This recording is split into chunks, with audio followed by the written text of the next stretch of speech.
What's the meaning of batter?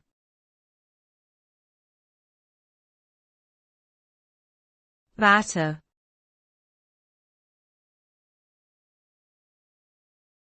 Batter.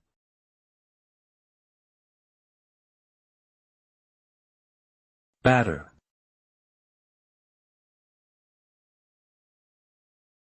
Batter.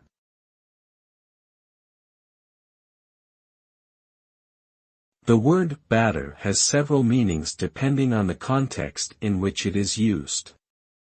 One common definition of batter is a mixture of flour, eggs, and milk or water used for making pancakes, waffles, or other baked goods. In sports, batter refers to a player who is trying to hit a ball thrown by the pitcher in games like baseball or cricket. Additionally, batter can also mean to strike repeatedly with great force or to damage or wear down through constant use. The term battered is often used to describe objects that have been beaten up or damaged through frequent use.